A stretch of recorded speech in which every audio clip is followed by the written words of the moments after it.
White blood cell WBC is a nucleated and colorless element of blood. WBC को leucocyte भी कहा जाता है क्योंकि ल्यूको का मतलब सफ़ेद और कलरलेस होता है। ये WBC सफ़ेद और कलरलेस कोश हैं, इसीलिए हम इसे ल्यूकोसाइट कहते हैं। WBC हमारे शरीर के सिपाही हैं। यही है जो हमारे पूरे शरीर को फॉरेन पार्टिकल से प्रोटेक्ट करते हैं। जैसे कि यदि कोई वायरस या फिर बैक्टीरिया हमारे बॉडी के ऊपर अटैक करते हैं, तब यही WBC हमारे शरीर को उन ऑर्गेनिजम्स के खिलाफ फाइट करके हमारे बॉडी को बचाते हैं। अब हम लोग WBC और RBC को कंपेयर करेंगे। RBC के मुकाबले WBC का डायामीटर बड़ा है। RBC के मुकाबले WBC की मात्रा कम होती है। यदि हम लोग फंक्शन के हिसाब से देखें तो RBC ऑक्सीजन और कार्बन डाइऑक्साइड को ट्रांसपोर्ट करता है, तो दूसरी ओर WBC हमारे बॉडी को प्रोटेक्ट करता है। ओवरऑल ये दोनों ही सेल हमारे बॉडी के लिए इम्पोर्टेंट हैं। Classification of WBC। ग्रैन्यूल्स की हाजिरी के आधार पर WBC के दो प्रकार हैं, ग्रैन्युलोसाइट, ए ग्रैन्युलोसाइट। ग्रैन्युलोसाइट जिस WBC के साइटोप्लाज्म के अंदर ग्रैन्यूल्स होते हैं, हम उन्हें ग्रैन्युलोसाइट कहते हैं। ग्रैन्यूल्स की स्टेनिंग प्रॉपर्टी के आधार पर ग्रैन्युलोसाइट के 3 प्रकार हैं, न्यूट्रोफिल, बेजोफिल, इसिनोफिल। ए ग्रैन्युलोसाइट जिस WBC के साइटोप्लाज्म में ग्रैन्यूल्स नहीं होते हैं, हम उन्हें ए ग्रैन्युलोसाइट कहते हैं। ए ग्रैन्युलोसाइट 2 प्रकार के हैं, मोनोसाइट, लिम्फोसाइट। अब हम लोग WBC की मॉर्फोलॉजी के बारे में बात करेंगे। यहाँ पर मॉर्फोलॉजी से मतलब है WBC का स्ट्रक्चर। न्यूट्रोफिल, न्यूट्रोफिल को हम लोग पॉलीमॉर्फोन्यूक्लियर ल्यूकोसाइट भी कहते हैं, क्योंकि न्यूट्रोफिल का न्यूक्लियस मल्टीलोब्यूलर होता है।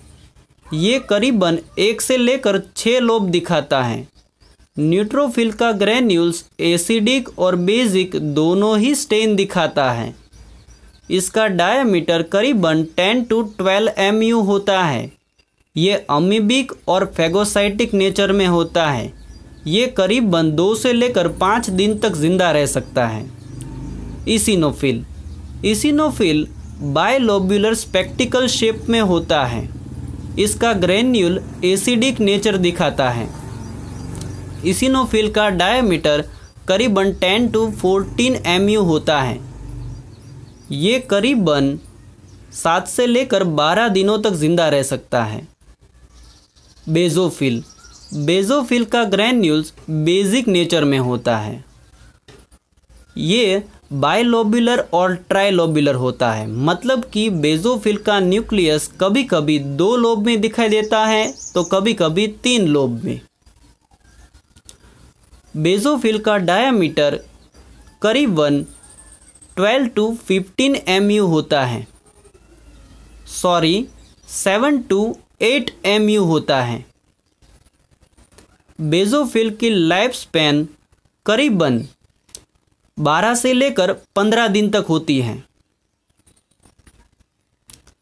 मोनोसाइट, सारे WBC में से मोनोसाइट सबसे लार्ज WBC है। इसका डायमीटर करीबन 14 से लेकर 18 mu तक होता है। इसका न्यूक्लियस राउंड, ओवल, किडनी और हॉर्सशू शेप में होता है। मोनोसाइट का न्यूक्लियस कभी कभी सेल के बीच में तो कभी कभी सेल की एक ओर नज़र आता है। मोनोसाइट करीबन 2 से लेकर 5 दिन तक जिंदा रह सकता है। लिम्फोसाइट, लिम्फोसाइट मोनोसाइट की तरह ही ए ग्रैन्युलोसाइट हैं।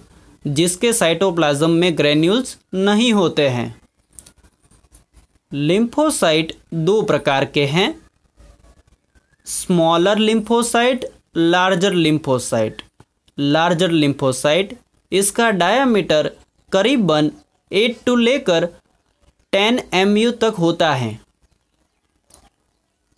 स्मॉलर लिम्फोसाइट इसका डायामीटर 7 to 8 mu होता है। यदि हम लोग फंक्शन के हिसाब से देखें तो लिम्फोसाइट के दो प्रकार हैं, T lymphocyte, B lymphocyte. T lymphocyte cellular immunity के साथ कंसर्न होते हैं, बी लिम्फोसाइट ह्यूमरल इम्यूनिटी के साथ कंसर्न होते हैं। ये करीबन 1 से लेकर 1.5 दिन तक जिंदा रह सकते हैं।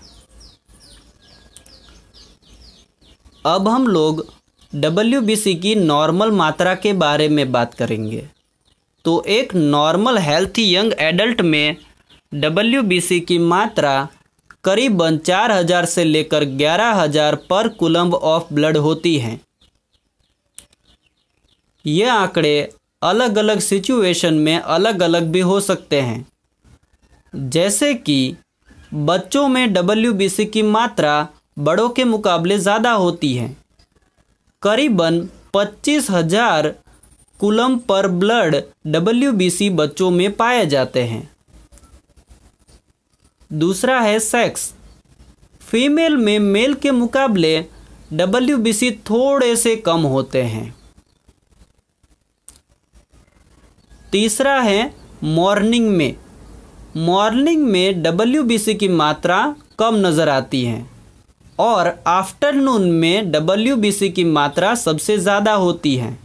एक्सरसाइज करते वक्त WBC की मात्रा ज़्यादा हो जाती है, जबकि सोते वक्त WBC की मात्रा कम नज़र आती है। उसी प्रकार मेंस्ट्रुएशन और प्रेगनेंसी में WBC की मात्रा ज़्यादा नज़र आती है।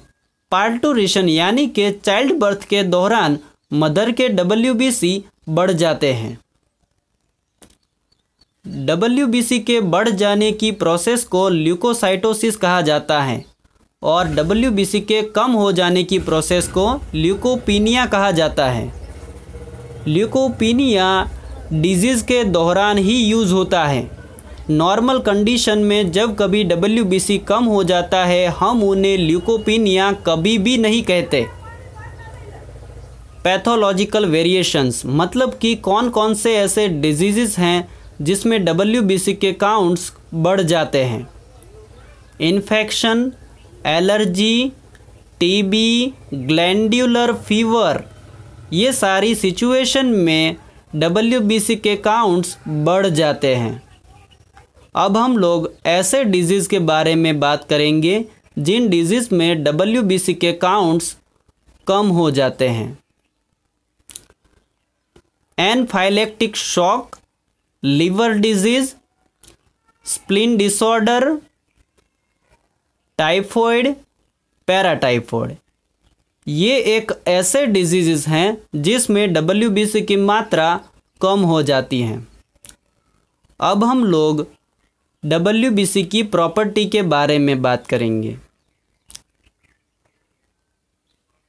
अमीबिक मूवमेंट, WBC जब भी किसी वायरस या बैक्टीरिया को पकड़ने के लिए जाते हैं तब ये प्रोट्रूजन और चेंजेस इन साइज की मूवमेंट के साथ ये वायरस की ओर मूव करते हैं।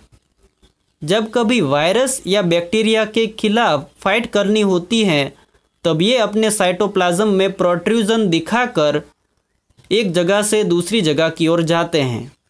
डायपेडेसिस, डायपेडेसिस से मतलब है कि छोटी छोटी वेसल्स में WBC स्क्वीज होकर चले जाते हैं।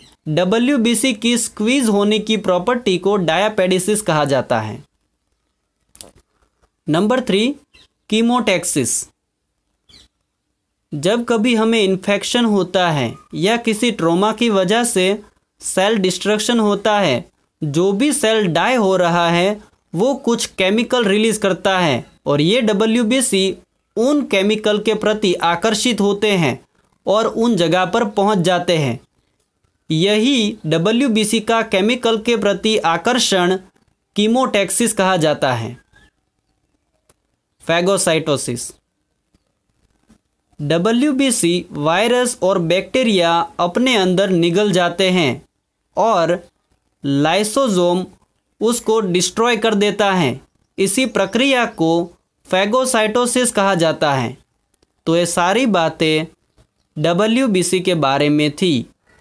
कौन कौन से डिसऑर्डर में कौन से टाइप के WBC बढ़ते हैं, इसके बारे में अगले वीडियो में बात की गई है, तो आप कृपया उन वीडियो को देख लें। So that's all for today.